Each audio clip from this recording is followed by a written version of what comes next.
I'm Rosie Wyatt and I'm the actor performing in Spine. Spine is a play about an unlikely friendship between two wisecracking, feisty women from different generations.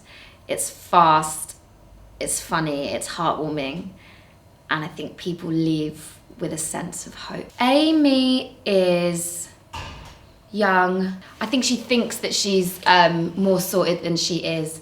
I think actually she's quite naive, and at the point we sort of meet her in the play, she's a bit lost and alone is certainly what she feels.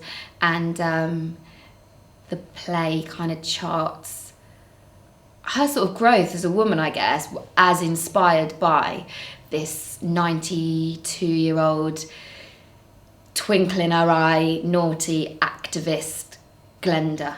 I think at the heart of Spine is the friendship between Amy and Glenda and the unlikelihood of that. So after the run in Edinburgh, we did 2 weeks here at Soho, which was really lovely. But it always felt like there was definitely more of a life in Spine. So then the plan and hope was to always get to tour it. So yeah, now here we are in 2016 and we're on a UK tour and currently about midway through that tour with a week back in Soho. So what inspired Clara to first write that first shorter piece that I read was an actual story, an actual case in that she read about in the newspaper of Kensal Rise Library that was in 2012, around about May time, at the time of all the austerity cuts and councils being forced into positions where they're cutting all kinds of services, and the library was due to be being closed and the community were up in arms about it.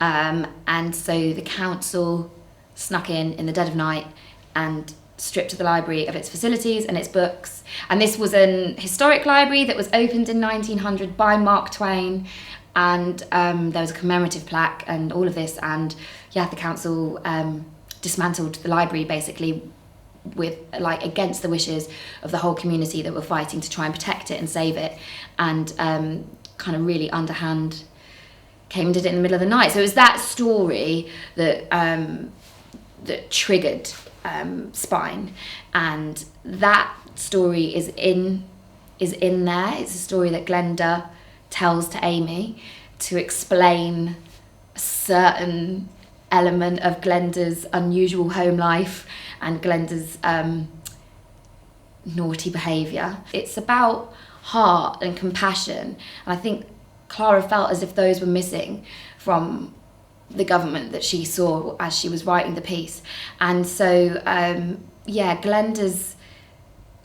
what Glenda's trying to educate Amy in is about how you as an individual can have power and affect change, and about being a bit angry and looking at what's going on around you and believing that you have a right to impact that, and you have a right to make a difference where you see things that you're not happy with. That this isn't a play born of that, because it is from a few years ago, but all that anger is still there and resonates. So I think it's still really relevant, and I think people come away from it, I would hope people come away from it feeling a sense of hope and a sense that things can be changed and there is room to make a difference, starting at a real grassroots level.